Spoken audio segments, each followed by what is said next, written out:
If something's not working, if you're not having success, it does not mean that you are not meant to be a realtor. It does not mean that you are a bad realtor. It just might mean that where you are at that point in time isn't working for you. Welcome to the From Within podcast with Ben Osterveld. Hey guys, this is Ben Osterveld here from Within the podcast, where we talk about the behind the scenes on life. This is a catalyst for business, catalyst for relationships, catalyst for your life. It's a thing that kind of sparks you, makes you think. We've got a really cool show on today. It's 4 real estate agents that I've personally known for a few years. In some cases have worked directly in their life, I guess in all cases here. We are here to talk about how personal growth is actually affecting business and how that's affected their lives. And it's a conversation that we don't really see in real estate. In real estate, we're usually talking about, like the ego, the image, what's the best way to get a lead. And it's always like this, even the awards are celebrating the commissions you make. It's never talking about building a life. They might mention it because it sounds good, but at the end of the day, there's 50% divorce rate in this business. There's people that are burnt out. And I think this dream about driving hot cars and living a life you want as a real estate agent, I think if you look deeper, I'm not sure if it's there, because the people that I work with, it always goes down to are we really building a life we want, and what do we need to do? So this is the conversations that we have. So I'm going to go around the room, which is the Zoom room. I'm going to introduce, we've got Colin Clowater, Justin McClintock, right? Yeah. Love that name. It's like, if I had to choose a name, it'd be McClintock. You got Jenn Bashow and Mary Robertson. Why don't we go around the room, introduce yourself, how long you've been an agent, what's a snapshot of your life? Colin. Me first? Okay. I'm Colin Clowater. I'm out of Sherwood Park, Alberta. I've been in real estate for 7 years now. I've actually been on Team Osterveld for 2 years as of, I think, last week. My life basically consists of the 27-year-old coaching hockey, volunteering there, spend a lot of time traveling, get to do a lot of cool experiences with my friends around the world. So probably spend about a month and a half out of the year traveling to different countries. And really just every year, the last 4 years is getting incrementally better and better and better with my real estate business, money-wise and personal growth-wise. So it's been good. Beautiful. So who's following that one? Traveling the world, Jen, next. Sure. Yeah, I've been an agent for just over 3 years, but I've been in real estate for about 15. My husband and I own a bunch of rental properties and self-manage. We have 2 kids, a 4-year-old and a 10-year-old. My husband works out of town, so I'm doing the mom juggle with all of it, and we live on an acreage. So very cool. Very cool. I love this. Mary. I'm Mary. I've been in real estate for 7 years. I have a 7-year-old and an 8-month-old. And I guess what our life looks like is I get to spend a lot of time with my kids. I get to work as much as I want to work and spend as much time as that I want with my kids. And we do a lot of traveling as well. I also get to spend a lot of time with my partner, which is awesome as well. Very cool. And how long did you say how long you were an agent before? Yeah, 7 years. Oh yeah, I missed that. Justin, let's hear it. Yeah, my name is Justin. I'm from the Caledon, Ontario area, just north of Toronto. I've been a licensed agent for probably 5, 6, 7, going on 7 years now, but really I just finished, last year was my first year full-time in the business. So it's my second year full-time. Kind of got started in real estate with a bit of investment property stuff. So just kind of looking to continue building my life through real estate. So what are you doing for fun, Justin?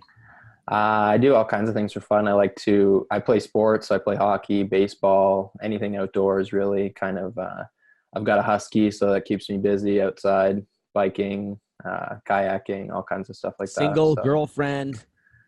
Single. Single. Yes. There you go, ladies. Okay, so that was totally old man stuff. Right there. Like old man trying to be cool. I'm hitting that age. It's weird. Anyways, okay, cool. Let's. Why are you laughing? Is that at me or with me? Anyways, with you.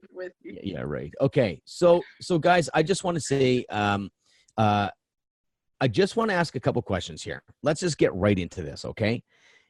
Every single one of you guys have relationships. Everyone has relationships that affect business. I really think this conversation about working on our inner world and our relationships, how it directly affects business. I know personally, when I was wrestling with my marriage with my wife, like my business felt it.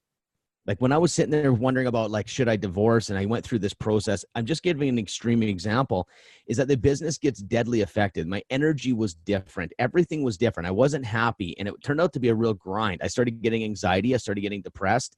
And it started from my home. It started from my inner world. And the relationship with myself, the relationship with my wife became the priority. And as I fixed that, all of a sudden I started building a team of people. All of a sudden attracting amazing clients. I got so lucky when my inner world and my personal relationships were in a good place. It was weird. I can't say there's a logical written plan how to do this, but I've seen this happen with so many agents that I've worked with, is that you work on the personal life and you get lucky. And I don't understand how that works. It's like these random deals just start coming in. It's like an invisible block that gets moved. This is just my experience. Have you guys had an experience where maybe you're not aligned in a relationship? Maybe the relationship's got trouble, and have you worked like how maybe a story about how maybe that's affected your life, and then the effects of maybe getting through that, and what's your business look like after? Anyone want to jump in on that easy little question? Well, I think I guess I'll jump into that. I think that it takes a lot in business, whether it's business or personal life. I think it's just things that we're not taught through our structured education system on how to get to know yourself as a person. So, and how to kind of really be the best version of yourself. So until you can start kind of bringing that version of yourself forth, it's really hard to kind of maintain these external relationships if you don't have a good one with yourself. So do you have anything specific, like an example, something tangible that someone might relate to in regards to like maybe, like relationship with yourself, relationship with others, and misalignment, and how that's affected your life and business? Well, kind of similar to what you said is that, if you're not aligned with yourself, then it's, the relationships outside of you, whether that's with friends or family or a spouse, they're going to be hard to keep in alignment as well. And that's going to directly translate, we're in the people business. So if your energy's off and, you're feeling frustrated or down, that's going to show every single time on the clients and the people that you're working with, and even the types of people that you're attracting into your business. For sure. Mary, or Jen, you got something to say about this too? Yeah, well, and I think, for myself and, through conversations too, it wasn't directly just one person in my family. It was kind of everybody. And to be honest, in the beginning, for me, it was kind of looking towards them, like they were being grumpy or they were being edgy. And it took a little bit to kind of actually turn it around and acknowledge and have the self-awareness that I was probably actually a big trigger of a lot of it. And my 10-year-old son, I call him my old soul. He would start to ask, he'd be like, Mom, are you doing something for work right now?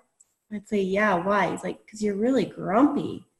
And it would be if I was working on something that was stressful. And so once I kind of got that awareness, and as you kind of work through things and create boundaries and make changes, I did become very aware of myself, and I could feel it, like just in my tummy. I could feel it when something was starting to bubble. And then I knew like my stress level was going up. I was going to be edgy. And now I know with most of my kids, because my husband's out of town, so I'm around my kids obviously a lot more, where I now will just pause and say, you know what? I need 5 minutes. So instead of being the angry, yelling mom over nothing, I just take the 5 minutes, go away and come back. And so, just speaking to that self-awareness and paying attention to it, and how that impacted my house, and the change in, just even the last 6 months has been absolutely crazy. So what's it look like now? Well, I'm definitely not perfect. I still, have moments. I wouldn't believe you. So let me just ask you this. You know what? I said I wouldn't believe you if you said you're perfect.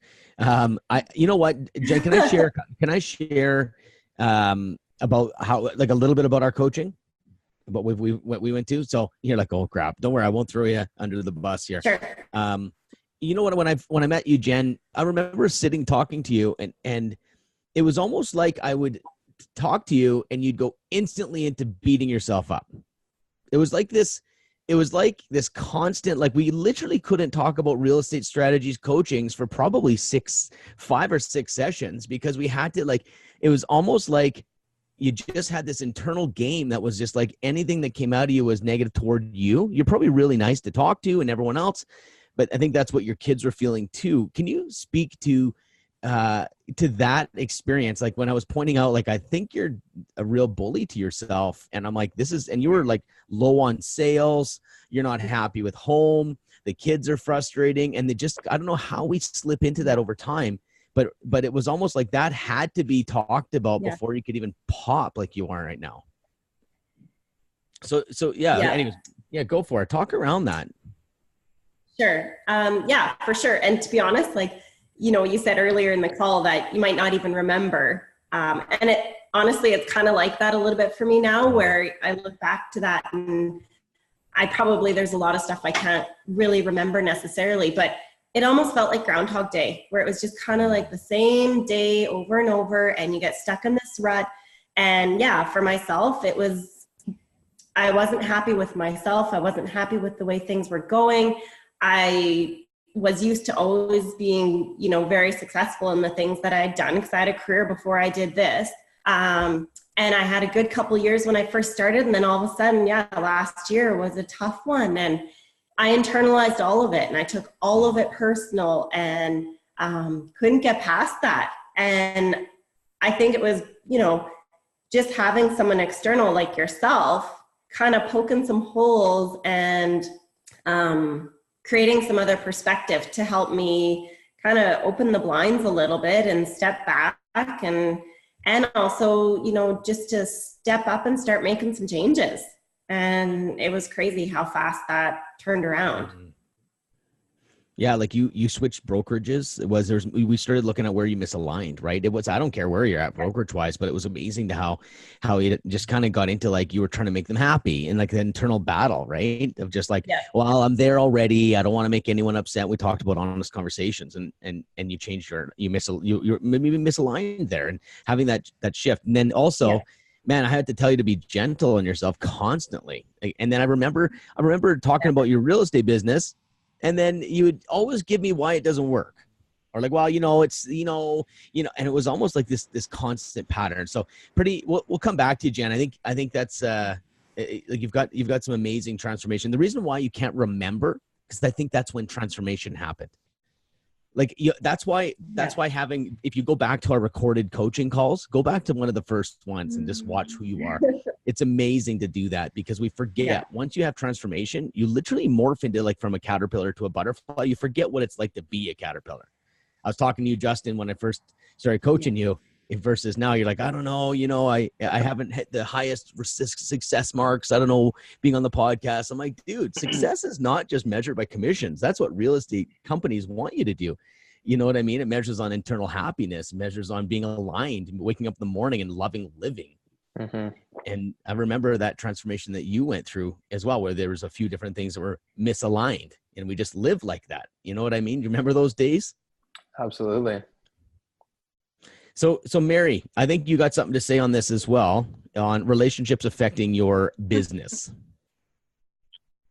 Yeah, of course. So when I began my real estate career 7 years ago, and I also began coaching with Ben in that same year, so 7 years ago, and I was in a very toxic marriage and a very emotionally abusive marriage, and that just was consuming so much of my time, so much of my energy.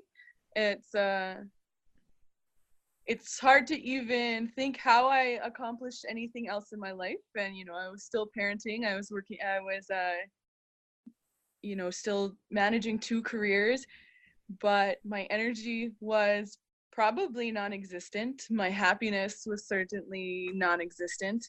And my self-worth, again, probably negative, just not there at all. and I measured my success and my worth all in terms of this marriage.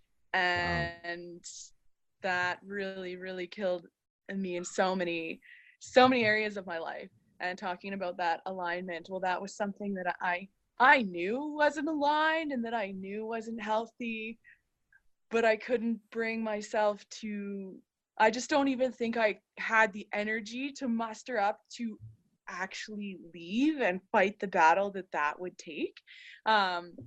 So of course I didn't have any energy to invest in the rest of my life. And that's a person, I hardly even remember that person anymore, despite how significant that was. So it's like, just for the sake of people, my perspective on Mary was I almost didn't take you into our group, into our 1-year program.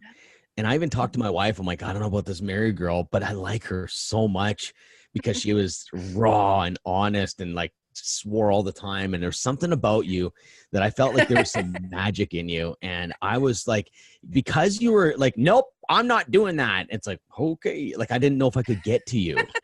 And it was funny because it's happened to me a few times where I'm like, I don't know if I can coach this person. And they turned out to be the most transformation, to be honest. And it was always like, I'm like, hey, well, I don't know for you. I'm like, holy shit. Like, it was constant, like never attacking me personally, but it was just like, it was almost like this, stay the fuck away. Like it had this feeling of like I'm married. Try to move me.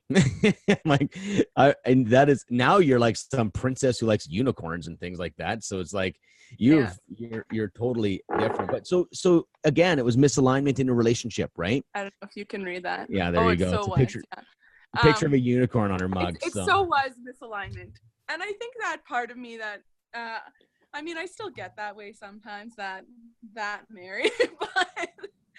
No, but that's okay. That's personality. That's who you are. I had left. I just different don't energy. Yeah. 100%. For sure.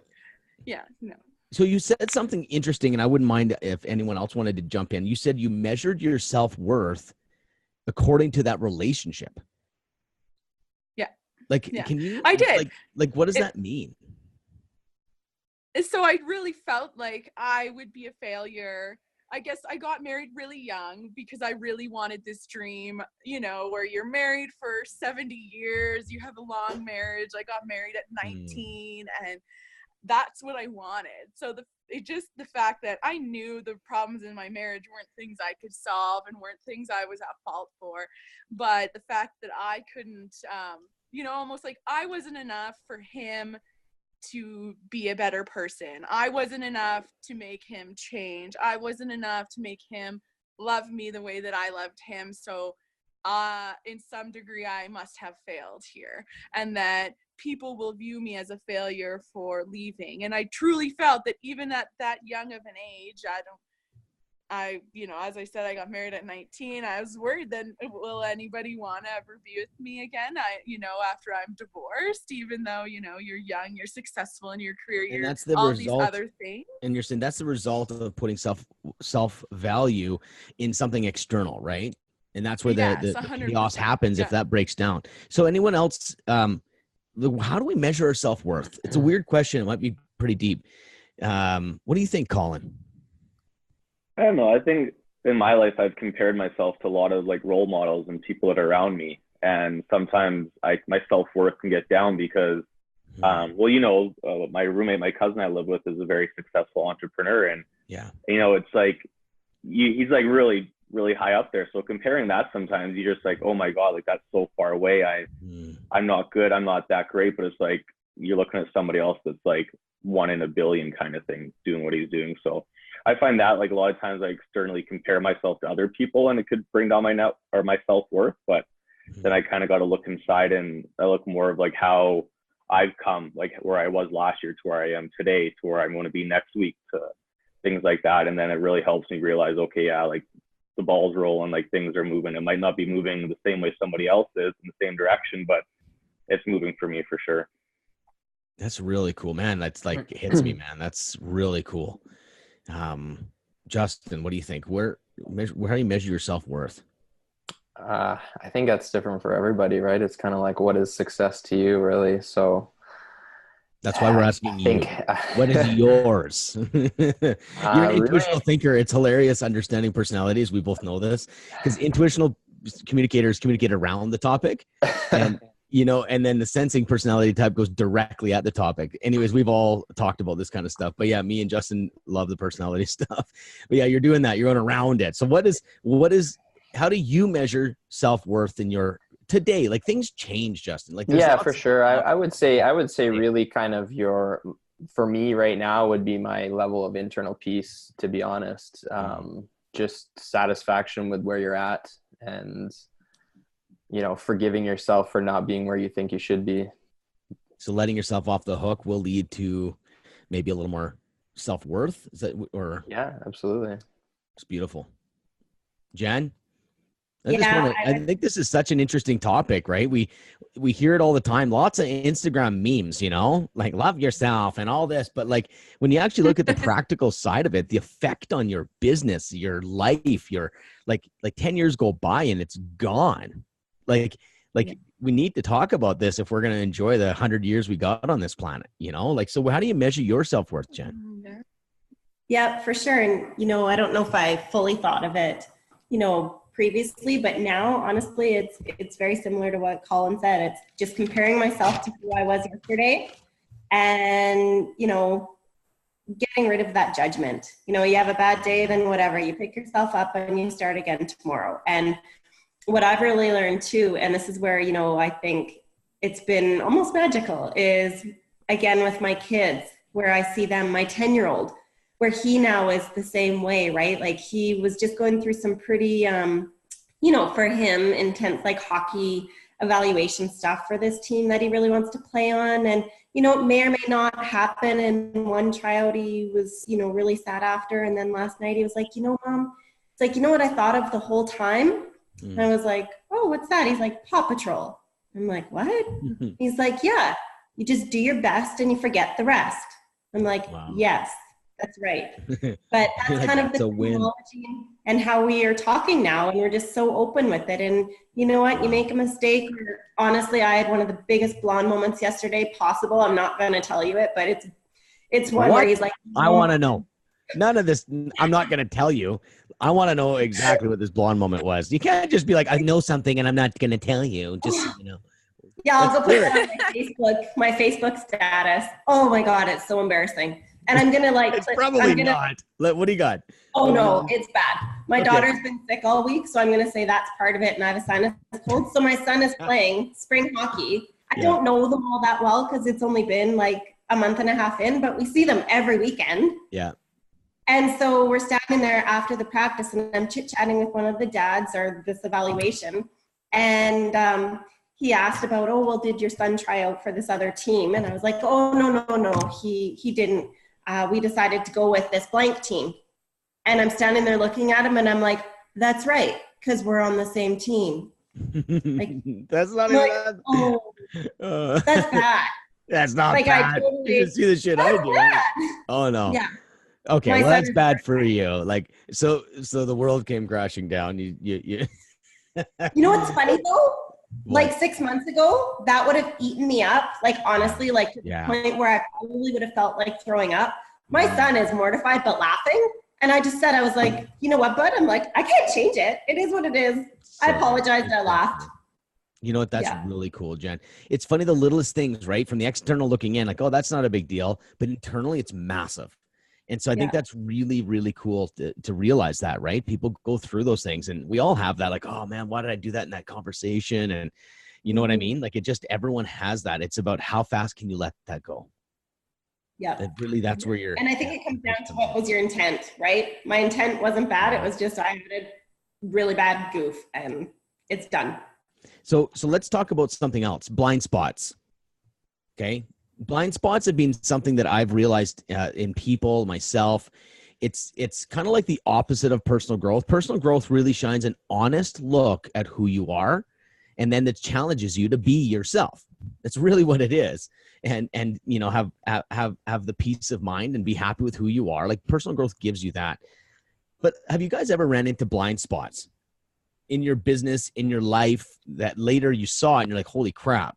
Does anyone run into something like that? Yeah, I got one. Go for it. You'll remember this story. We're sitting in the office one day, and I think it goes back to just communication. Like, there's a lot of times where mentally I'd be like, yeah, you know what, like, I totally understand where you're coming from. I feel your pain. I get it.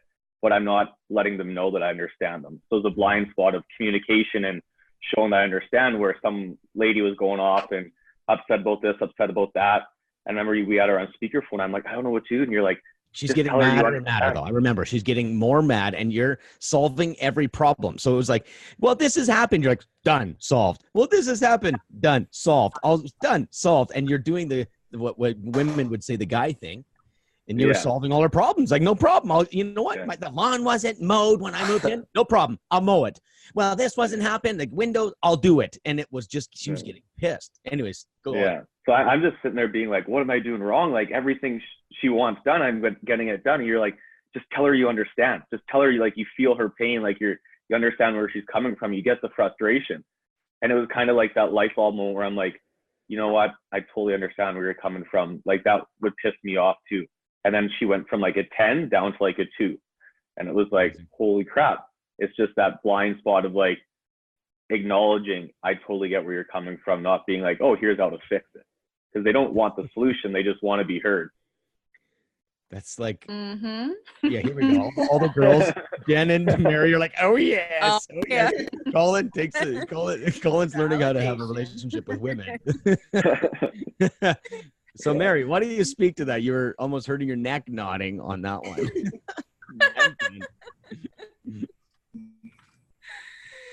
Oh, I don't know what to say. I guess that's just, I like his point that he made, though. That's very true. Like, validation is so important. But even from a female point of view, I think we've all been in that situation where we try to fix things that don't need to be fixed. They just need to be heard. And just leave it there. You know? Oh my goodness. That's like, even I understand that from a logical mind. Like, I get the knowledge, but then putting it into practice, I still like, it's always with Renee and I, same kind of thing. It's like, Renee, and then she's just getting pissed at me. I'm like, I'm hearing you, and I'll repeat back. At the end of the day, I'm like, sometimes I'll stop, like, okay, just a quick question. You're asking me a lot of questions. Do you need any answers? No. I'm like, well, this is effed up. But I'll sit down and, like, what do? It just completely miswired. You know what I mean? It's like, just listen to them. But I could freaking get this done right now. You just want to tell me all your problems and then you're happy? Like, it just doesn't, like, and that's called hearing someone. It doesn't make sense all the time, right? Especially when you're a businessman and you're solving problems. That's what you do all day. And then it's no problem. I'll get that. Solving problems in business does not equate to solving problems at home. It doesn't work. Not at all. No. And I think it's important too to realize, like, sometimes we get in arguments about these things, and really it comes across as we're fighting to be right or something like that, but we're just actually fighting to be heard. And that's powerful statement. Powerful. It's so simple. Just hear me. Which is forever I thought that I knew what that was. It's taken me years to get the being heard thing. Like, it's still something I practice on today. It's weird. It's harder than people think. Like, I am hearing you. How many fights are going on in relationships like that? And how many the clients won't tell you that, though. They'll just leave you. They'll say, it doesn't get me. True. So let's, I know we're kind of peppering through a few different topics here, but I think that's going to be easy listening. And I just want to talk about fear and anxiety. Fear and anxiety. It's a monster of a topic. Okay. We could have 10 shows on that. Literally a podcast on fear and anxiety. Can you guys at all talk to the point about fear and anxiety, how it's affected your life, maybe a relationship you have with fear and anxiety? It doesn't actually have to be wrapped in a bow. I'm thinking there's a relatability out there. People feel very alone today, especially agents. And it's pretty neat to see people have a real conversation on the real shit. I think people are going to love this show for that. If you guys could share a little bit on fear and anxiety, related to your life, your business, just whatever you feel in your gut. Yeah, I can definitely speak to fear and anxiety. So I had I think that was one of the reasons I stayed in my marriage as long as I did, was the fear of leaving that. And, you know, like I said earlier, it just ate so much of my energy and took the magic right out of my life. And then even after I chose to leave that relationship and deal with some of the fear and anxiety around that, I still sort of had some fear and anxiety around showing the world my real self and being authentic to the core. And for me, that at that point, that was a single mom, that was, you know, juggling this, doing the mom juggle, like Jen said, you know, having my kids, but the more you step into that and lean into that fear and just go to that place, the more magical life became, and sort of working through that. And for me, it was the fear, I guess, of just being real. There's the element of needing to please people or give people what you think they want. And that if I was still living that way, I would probably still be consumed with fear and anxiety.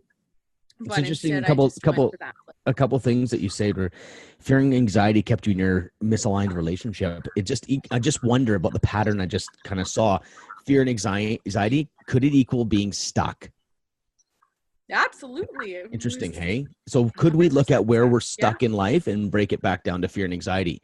And I just know that fear always equals control. Okay. So if you find someone controlling, you'll see fear. It's just after working with so many people, if someone's a controller, I don't deal with their control issues. I deal with their fear and anxiety and the relationship they have with themselves that way. So it's really cool that you just said that, just kind of connecting the dots here. Fear and anxiety, you got stuck. So it's really interesting. So if you're getting unstuck, you might have to look at fear and anxiety and where you're trying to control everything. And like staying in the relationship was the way you controlled things. But because of the fear and anxiety, you didn't bloom, you didn't fly.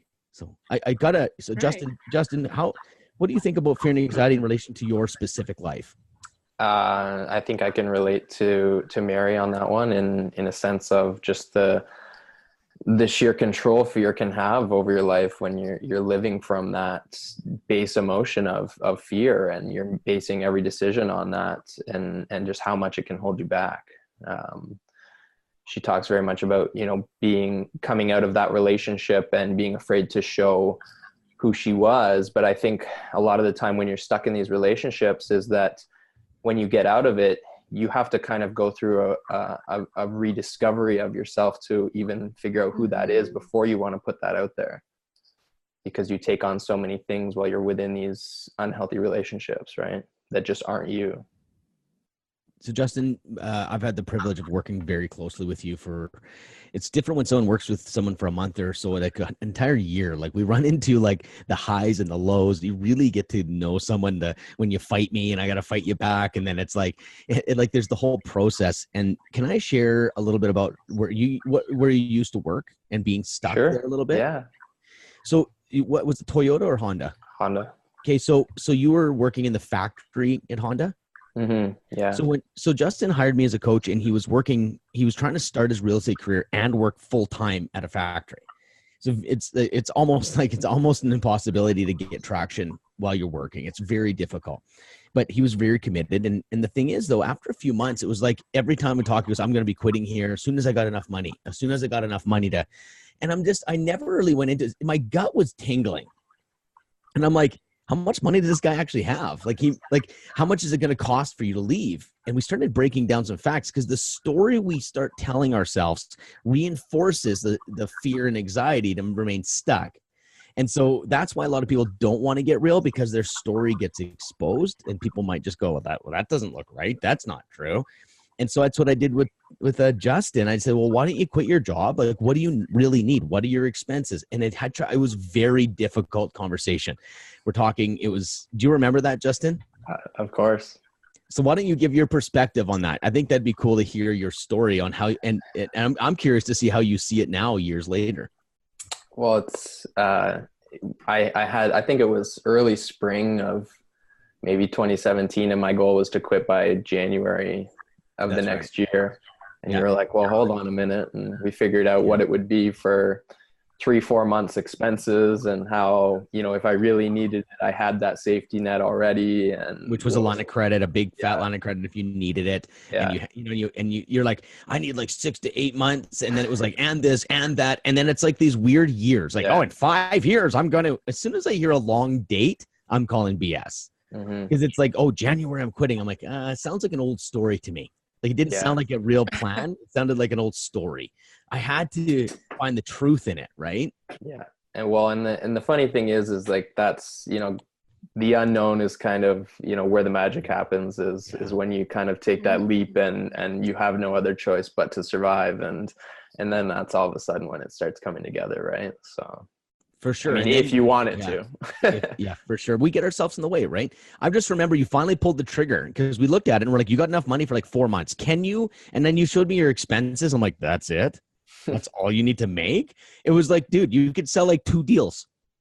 All you need is 2 deals in like 4 months and you would have been like survivable. And I'm like, dude, you were sitting in such a good position.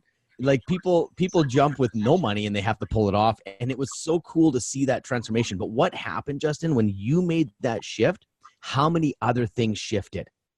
It was everything, relationship, brokerage, you know, like your locations. Like, it was amazing how that one thing was kind of the cork that let loose. You know what I mean? It was cool to tackle one thing because then it starts unraveling. Yeah. Can you speak to that a little bit? I think people can learn a lot from that. Well, and you realize, so it was actually after I had finally quit that job, and then that relationship that I was in at the time ended with 0 money coming in the pipeline. So that was, again, like a very awakening moment of, okay, but it was, you know, things that needed to happen. And you really just are able to source exactly how far into every aspect of your life that fear is holding on to you, and kind of how to grow through that. It's like you let go. And then it's almost like you're holding onto this thing like a life grip, just with white knuckles. And you don't realize there's a lot of other things you're holding on to. You just start letting go of the one where you literally say, I'm going to make a transformational move here. And we looked at it smartly too. It wasn't foolishness, but it was like, and you just choose to let go. But by letting go, you let go of a few other things that you were holding on to. It was like this death grip on everything was tied into one. That's why it's really cool when I work with people. If I can help them let go of the simplest thing, other things start letting go. Like, a lot of times people will work and go after the big suckers, go after, like, sometimes just a shift in letting go of a little bit, like just let go of something is a really neat thing. Cause a lot of times it starts unraveling and you start seeing where all that gets tied to. I'm super proud of you, Justin. Like, I think back, like, I just wish that we could walk through that and just look at it like a fly in the wall, because that took such courage. It was something, and I know you, and it's like, you're planned out, man. You got your plan. You stick with your plan. And I'm like, so I communicated in the language of your planning. I'm like, okay, let's plan this, but let's change this plan. So we couldn't change everything. We need to change the plan first. And then we started working, and it's like, you took those steps. Crazy proud of you, man. Like, it's like, I look back at you, I'm super proud. Like, and this is why working with real estate agents, it's not about like, hey, so were you number 1 in your office yet? Yeah. The guys that are like, those guys sometimes are the most unhappy people. I'm not saying they all are, okay? But if that's your singular goal, it's totally a waste of a life. I'm telling you, once you get to number 1, then what? You got to defend it. That's your life. Yeah. That's your life. That's why it's like, when you came on the show, you're like, well, I don't know, I haven't hit too many big high numbers. I'm like, holy shit, man, you've hit such depth in your relationship, such depth with yourself, your awareness level. You're like, there's so many things that equate to you having peace of mind and happy. I get it, man. You probably still beat yourself up. You're probably still I get that. But the guy that I met years ago to now, it's amazing. And sometimes I'm on this now because you need to be reminded of that. And that's really important. Well, I think the chord that initially struck me with you is I had hit that point in my life of constantly just chasing the money, like much like you had, and you kind of looked around at your life and realized that all of your relationships were dissolving, and realized you needed to change. So when relationships mean something, like literally, like if that's where you're like, you have to make a change, or you'll end up rich and lonely, or broke and lonely, one of the two. So Colin, I want to jump to you. We've had great conversations on this, and you share whatever you want to share.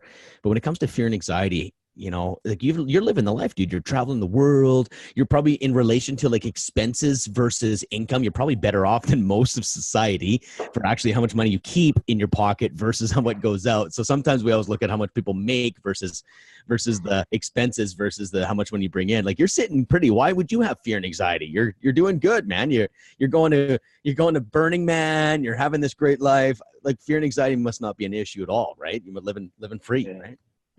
Yeah, it was actually just as we're talking about this, I kind of remember when it first started. It was around September last year. I remember I still to this day, I don't even know if it was a for sure panic attack, but I'm doing the CMA. Had just run up a bunch of flight of stairs, down a flight of stairs, like a 3-story home, and we sit down. And I start talking, and then like the room starts spinning, and like I start seeing like these flickering, and like the lady asked me, she's like, "Are you okay?" And I'm like, "I don't think so." And I'm like at the point where I'm almost like passing out, fainting, and she gets me some water, fine, whatever. Then I had something like a week later, kind of the same thing while I'm working. So then I Googled it, and lo and behold, I find out these are panic attacks. So I started getting so scared of having these again that I just went into like complete anxiety. I was almost avoiding situations where all the talking would be on me, where someone would be looking at me or someone would be paying attention to solely me, because I was scared I was going to have that. And I remember there was times like I'd be sitting like in Costco, like in the lineup at the checkout, being like, "Oh my God, am I going to have a panic attack here?" And those kind of things just started freaking me out to the point where like I was getting such bad anxiety. Like if I had a CMA to do on a Saturday, I wasn't sleeping that Friday night. Like I was up all night freaking out, being like, "How am I going to do this? What's going to happen?" Like I got so into my head about freaking out about this happening again that it started controlling my life. Like it went to the point where I'm like, I was even talking to you. I'm like, I don't know if I can do the CMA today. I don't know if I can do that. Yeah. I was probably avoiding so many things in my life that I could have had opportunities at, because I was scared of this happening again. And then it went way beyond that point of like not even worrying about having the panic attacks to just anxiety in general, just scared to do daily life things. Like even like going to the grocery store, that was kind of like, "Oh my God, am I going to see somebody I know? And then it's going to be weird." And yeah, it was like, it's a crippling feeling to the point where you get so stuck in your own head and you're fearing everything.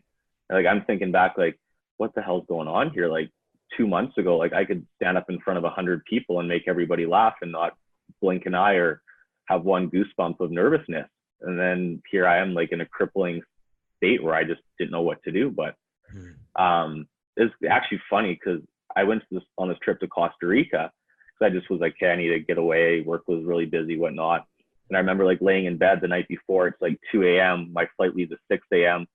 And I'm like, I don't think I can go. I don't think I can go to the airport. I don't think I'm gonna be able to make it through security. Like everything was so scared. And it's funny, once I got in the airport, on the plane, out of here, it just like, it started slowly, like it was like an egg breaking open. It just like came away from me. Wow. And then after 2 weeks of being gone, I came back and I remember talking to him like, yeah, like I really can't explain it, but it's just gone now. Because I literally put myself in a situation in a foreign country all by myself. Like I didn't know anybody there. I was meeting random people, having drinks with them at a pool. Yeah, just for context, you usually take trips with your buddies, and this time you went on your own for most of the trip. Yeah, but I've done like trips on my own before, but not in a long time. So this is kind of like, so you've had a shift. You've had a shift, Colin? Yeah, 100%. Yeah, and what were some of the things that you think that might have shifted you to loosen these the fear, anxiety stuff going on? I think just some time to get away from things that were scaring me constantly, or things that I was constantly fearing. Like maybe I really can't pinpoint exactly what it was. Was it society telling me to be somebody I didn't want to be? Was it scared of running into somebody? Was it scared of having a panic attack? I think it was a combination of everything. But once I broke out of it, like I'm still to this day trying to think back, because like whenever something happens in my life, I want to analyze. Like, okay, how did that happen? Why did it happen? How can I prevent it from happening again? Type thing. And it's been like a month or two now. No anxiety, no fear, no nothing. But I'm still trying to pinpoint exactly what it was. So it's cool to be talking mid-journey. We always talk like these big, like it's cool, man. And I'm glad that I get to be in your life that way too. Like is to try to, just be there for you too. Like it's my heart. Like I love you guys, and it's so cool to see that mid-journey. It's just where it's at. But a couple of things you said was that tying the fear and anxiety. First, I thought stuck was one word that came up. The other word was avoiding. Very interesting what you just said. You said I was avoiding. So I just love to see I like to channel all the connections down, and I learn about people. I'm just learning right now, fear and anxiety. And the word you said was avoiding. Like I'd avoid. So it's really interesting. If you have a behavior of avoiding all the time, where's that fear and anxiety? Because you're trying to control an environment. So control equals fear and anxiety. Just interesting to track that back. Yeah, it's really, really interesting. Thanks for sharing that, Colin. That's not like everyone in the world just goes, hey, let me tell you about my panic attacks. But what's interesting, Colin, is no one knows what's going on with people. Yeah. Like you meet people, you don't know what's going on. Like there's going to be someone listening to this going, Colin, for real? You're so confident. That's what's so powerful about people listening to this right now. Because then they're going to go, yeah, I wrestle with it too. It's like, and as soon as it comes out in the open, it actually starts healing. That's one thing I do know for sure. 100%. Like if you had asked me that question 2 months ago, I might have slammed my laptop and ran away. So yeah, that's definitely in a different place now where I can talk about it and it's amazing, man. We'll joke about it now because I've been there and I know what it's like. So I can really relate to other people who are in that situation now too. And that was kind of one of the coolest things. Like once I kind of came out of it, I'm like, I totally get what people are going through. Cause you hear like anxiety, fear, all this stuff. I always kind of thought it was not bogus, but I was just like, is it really a real thing? But then after going through it, you're like, wow, like I know exactly what that's like. I can completely understand people who are in bad relationships, who never want to leave their house, who can't get a real job, who are stuck in their parents' basement for the rest of their life. Like I can understand those people now because it's a weight on your shoulders when you're going through that. It's cool that you chose to take the trip. I feel like that's obviously the pivotal point of some kind of transformation that you're maybe midstream or maybe it's who knows what that is, but it's helped you. And I think about the programs that I've run. I always have a retreat at the end of the program for a reason. It's exactly why. And I've been doing that for 8 years with my mentor. I'd go away to these crazy locations 3 times a year just to get out of my head, to look at my life, to take the time to reflect. I have to say that's probably one of the most single-handed things that have helped me in my life, hands down. But a purposeful trip, not just like go party, a purposeful trip to self-explore, to check in, to change your environment. Telling you, like even Justin shifting from being working in a factory to being in a real estate, there's a change in environment that happens. It's like it's a whole new perspective. Mary and Justin have been on my retreats. Mary was on my very first one, and Justin was on the second one, I think. Yeah. How did those retreats affect you guys? Thinking about how Colin's had some fear and anxiety loosen up from just going away. Have you guys? There might be something to it. Oh yeah, there was. Well, I think the first thing I said to you when you asked me to be part of you invited me to be in your group was, I'll come, but I'm not going on the retreat. So it was more like, but I'm not going on the retreat. I said, well, I guess I'll see what happens. I'm like, okay, it's kind of important, but okay. You scared me, so I wasn't going to do anything about it. Yeah, and that was part of I think my low self-worth at the time was that I had spending time with me or doing something just for me was not like something I could comprehend or was not part of my vocabulary. If it had to prioritize my children or my child at the time, otherwise it wasn't something I could consider. So I did end up bringing my child and bringing a baby with a nanny, but you figured it out. It's cool. I figured it out, and it was so powerful for me to be there, and the connections that I made there were really transformative ones. And that was, I would say, I almost feel like the work I did in this group was like the prep work for really 100%. Cracking Mary open, but I totally needed that primer. And then I was ready to be like, okay, there's still so much work to do here. The retreat was like significant then. Yeah. Hugely significant. Yeah. What about you, Justin? I really want to put that on the table because of because of what Colin said. Can we track it back to actually, like, how dare you go away for a week or for 3 days and leave your family and all your responsibilities and have fun? And like, it's like something, there's so much guilt and shame around going away for 3 days. All your relationships, wow, your wife or husband, what are you doing? I never get to go. Like all of this, it's part of the process of finding your value is these trips. It's one of the hardest things. People have a hard time, but once they've experienced it, they're like, I'm a better husband. I'm a better friend. I'm a way better agent. Like So that's what we're talking about there, Mary, how that happened. And Justin, so you went on the second one that we did. That was the end of our one. And I almost didn't go on that one towards the end of it too. What was your excuse? What was your excuse? Well, that was kind money. of no. Well, yeah, it was money. It's always money. Yeah. It was, well, and that at that time, like the relationship that I was in had kind of dissolved, and I was just like, 100% again. Yeah. But no, it was super valuable. A lot of the even just the connections that I made with some of your friends, and got introduced to Kelsey, which really opened up a whole new portal of self-exploration in the relationship world, and still follow her today. And for sure, yeah, just lots of really, kind of like Mary said, it was as much growth as there was through that 10-month process. It was really just starting to crack the shell of a huge exploration. Yeah, and going away shifted. I remember I actually, it's funny because I actually forgot that the battle for you to come, like you're like giving all these reasons why you're not coming or something. And then it's funny at the end, I think there was like, holy shit, am I ever glad? Like, I think you actually had one of the most significant parts of that retreat. We had about 15 or something on that, or something like that. And I remember it's funny, you forget, hey, you forget. It was so significant. I remember that.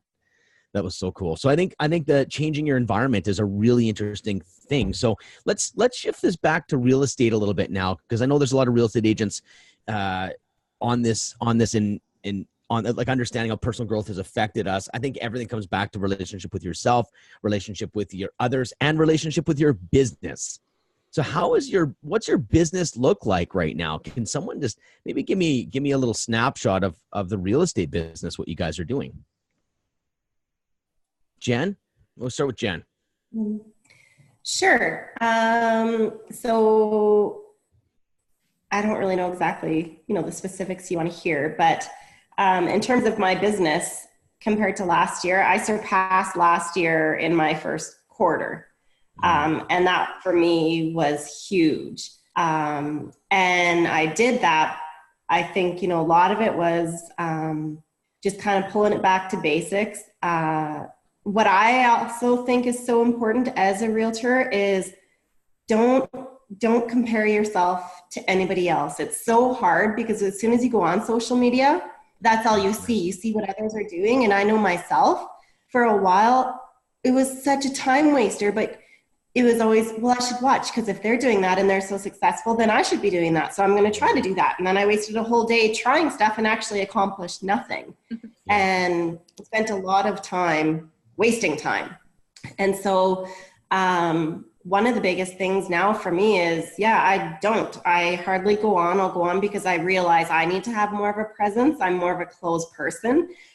So I was never really good at it, but I do recognize in this business, you do need to do that, because that's how people get to know you without actually personally getting to know you. And, then I've also been implementing all the systems that you talk about, Ben. And I think, again, that really helps simplify and keeps you focused. Just pick a couple things, start implementing. And I only just did this week, but I did hire an assistant. Nice. And oh my God. There you go. Just right? We just had our first meeting on Monday. And for myself too, it's kind of double-sided, just because my husband and I self-manage our investment portfolio. So we've got almost 30 tenants, 20 properties. So all of that as well. So it's just like, the biggest word for me is overwhelming. I always feel overwhelmed. I always feel, you're trying to juggle, but there's always something going on, a vacancy, an issue, or whatever. Always. And the business, right? Yeah. So now I have this person. Wow. Who's going to be helping me with both. I'm telling you, it takes forever to someone hire. It's so funny. It's like, takes forever. Look at his smile over there. Justin's smile. He's like, that's me. I've been telling Justin to hire an assistant forever. There's all those, well, I don't know. If we're working together, you're getting an assistant. That'd be the first thing we're working on, because it unlocks income. It unlocks time. Your mental space is like 50% emptied. The price is so, like, imagine 3 hours a day. Mm-hmm. So let's just say, can you, like, nobody can give me any money excuses at all, because let me look at your bank statement, and let's calculate the lunches and the coffees. That's all. and you're probably $300 to $400 a month, having a coffee every day, maybe some lunches. What if you cut that? What could you do with $300-$400 a month with an assistant? Well, you probably quadruple, if not 50x your business or the investment into that assistant, because there's a lot of people looking for 2 hours a day. A lot of powerful people that are taking care of families and beautiful executives that don't need full time. They just want to do something, and there's so many people looking for that extra $300 a month or $400 a month. People are create such an objection. I'm so proud of you, Jen. You're about to experience something that you'll never, ever, ever go back to in your whole life. Is why the hell would you do some of this stuff that you were doing? You never will. You know, like even a birthday system. How many of you missed because you don't have an assistant? One missed of a $20 investment into a birthday system. Boom, you're not getting a referral. Well, there's $8,000. How much could $8,000 pay at $300 to $500 a month for an assistant? Drives me crazy. As you see, this is the number one thing, because I see it. Justin, this is for you, brother. Because and the irony was, and you're like such a good manager. Like, it just blows my mind. You're so good. You're so organized. And there's just the head and the letting go. Like, hire someone for. I set an appointment last week. A month. Yeah, good. Hire a project based. Get into the system of hiring. So Jen, so you got someone, and mentally, how do you feel about it now?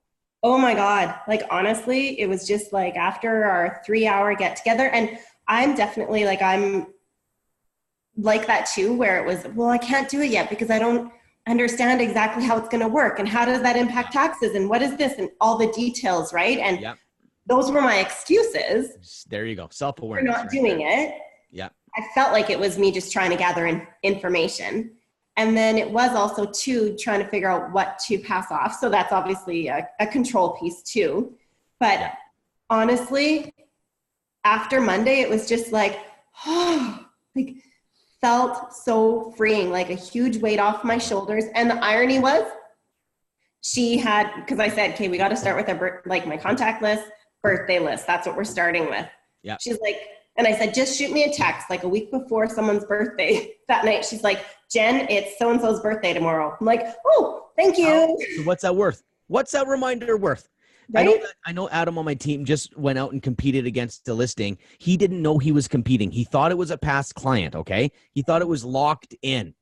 And so then I found out a guy that I know in relationship here in town calls me, goes, hey, looks like Adam beat me on this listing. I call Adam, and Adam goes, holy crap, I didn't know I was competing.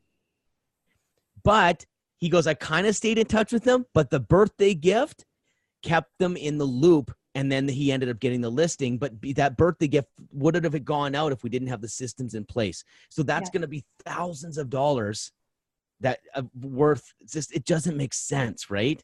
So anyways, super proud of you. So that's cool. Let's talk about some other guys. Where are you at with your businesses now? Colin, you're on my team, so you get the benefit of all the systems being done, and you get to experience that. So what's your business looking like now?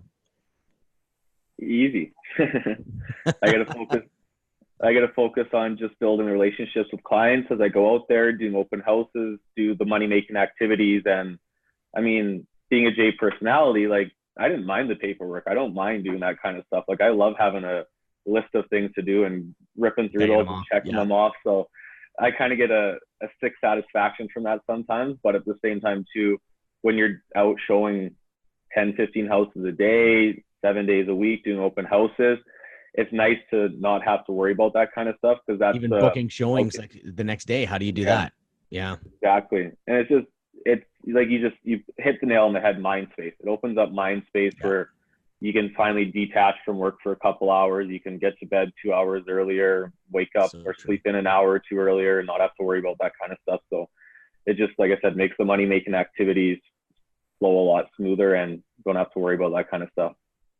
Yeah, it's beautiful, man. It's beautiful. Mary, how's your business going? Being a mom and real estate wise, are you still working at that other job, Mary?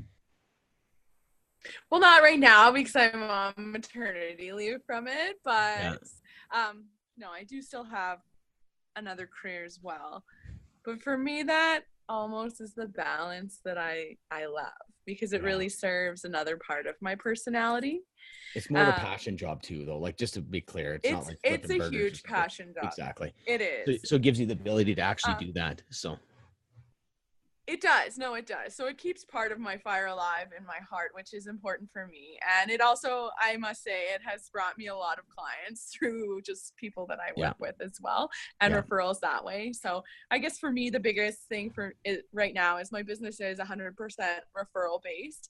And in a time where I thought I wouldn't be doing a lot of work with having a new baby, like right from the time I was about 35 weeks pregnant up until now, it's been super steady, probably more work than I thought I would want at some points in time, doing home inspections when I was past my due date and, you know, taking my 1 week old, 2 week old baby to showings with me. But that's something that I've also made a huge part of my business in stepping out of that fear and just being fully authentic is like, yeah, absolutely, I can represent you, but I have a nursing baby and she's coming with me. So if you're okay with that, then I'm okay with that. I love that. You're setting expectations, showing who you are. Embrace who you are. I love that. So do you feel like your business, and so your business or the real estate business, a lot of people take it as, let's make a shit ton of money and I'm going to be number one. There's those people. And then there's the, could I have this business serve the life that I really want? That's more my world, the more my coaching is like, let's try to build this business. But the question is, what the frick do you want? The problem is, if you don't know what you want, you're just going to try to hit the numbers that the brokerage encourages you to hit, or that someone tells you need to do, and you live by everyone else's standards. But this is part of the priming work to understanding how to build your business is, what the heck do you want? And so if you're a mom, that's got to be part of it. So you may not hit 1%, but you might have 20 or 15 sales a year that absolutely serve the life you live. That conversation is what I'm trying to bring to the world right now, because real estate is one of the best businesses for this. If run as a business, if you have the assistant and you have some systems in place, it can really serve what you want. The question is, what do you want? So anyways, that's kind of my, just get a little off on our tangent there, Mary, because I think about the life you're living, and no one's perfect. There's always ways. I'm not saying you have a perfect life, but what I am saying is that you're using real estate to serve you rather than you serve real estate. Would that be a accurate statement, Mary? I have a glitch. Absolutely. Here. Oh, there we go. Yeah. It's 100% accurate. Yeah, no, it's absolutely, you know, I've built the business that serves me, serves my lifestyle. And if it's not serving me, and then it's really not, it's not something I need in my life like anyway. why? So it's 100%. Yeah. Beautiful. Yeah. Justin? Serving me, serving my kids. Yeah, it's serving your family, 100%. That's why if real estate done right, it can actually serve the life that you want. The problem is people don't know what they want. So Justin, give me a snapshot of your business. What's going on in your business? So this year is really kind of about refining. Last year, being my first year full time, I did pretty well. Considering I think I tripled my income from the year before. How it's funny, hey? So without the job, tripled your income. That's kind of cool. It's just interesting when you go into it full time, right? Yeah. Luckily, I think I was able to get, top agent for the office for the year, which was good. But I think kind of one of the things was basically just last year, like you said, there's a million ways you can do this business. And I think, being my first year full time, it was kind of sink or swim. So I, was running around in a lot of circles, doing anything and everything that I could to generate business and keep afloat. And, by the end of the year, I was kind of feeling a little burnt out, and I 100%. Kind of did some reflection and said, you know what, what's working for me? What do I enjoy doing? What's worth my energy, and what suits my personality? Because I had a big disconnect that I realized of. It's kind of one of those old beliefs, feeling that you had to work super, super hard to make the money and that it couldn't be fun, when really there are a lot of fun parts to real estate. It's just, you have to figure out what suits your personality. Like, everything in this business works to generate business. It's just, who are you and what works for you to do that. So I'm really kind of refining this year to do the things that still bring enjoyment to me and not do the things that I hate. Once you crack the assistant, to be honest, like now I'm being honest, once you crack that, and I would go every chance I could, I'd try to hire someone on a project base to do one task for you, which is I would first hire someone that help you, remind you to follow up. That's literally, she manages your list and helps you to follow up. It's 1 hour a day. Mm-hmm. That's the only person that could work for you right now, because you will be successful with that. We need your brain to say, holy shit, I can totally have an assistant, and all the excuses need to be, so we need to move you 1 inch toward that. So that's where I would say, for real, this is going to unlock everything for you, because all that running around and burning out is simply, that's a simple solution. Have someone that helps you. Because I know you're so freaking good at organizations and systems that you'll get lost in it, that you'll forget that actually the money-making activity is the asking, following up, and promising action steps and blowing the client's mind. So just one thing is, think about hiring someone just to manage your lists, which is past clients and future clients. Yeah, and that's all I've done is I've systematized my follow-up, so I've got that pretty good. So but the thing is, though, that makes me a little nervous, because you've systemized it too much, that now all of a sudden at the impact. So I would go back and refine the system versus going, how much of an impact does your impact blow their minds? Not just like, oh, that's a nice touch. Like, that's where you can up the game. But I do think an assistant can unlock it. So anyways, this isn't a coaching session, just my heart. Like, I'm like, man, you're so perfect for it once you kind of crack that code. And that's understand that I'd take a minor mini step toward it, not a big step. Like, one thing, do one thing, hire them, spend $300 a month. They 1 hour a day, and they just start learning how to be a boss and learning how to let go, going, oh, this is at 80%, I'm killing it. You're at 100% efficiency, but you go to 80% and you'll make way more money. You'll just have to mentally let go a little bit. Yeah. So just a little side thing. So guys, what I want to do is I want to wrap it up. I think that's a really good length of time for our episode. I think we've got such rich content here. Anyone else want to do any kind of closing words, like maybe advice for real estate agents, advice for some moms? Does anyone want to go around? Let's go around and give a 1 minute kind of like final closing remarks in regards to kind of what we talked about, whatever's on your head, actually. So let's start with Jen. Sure.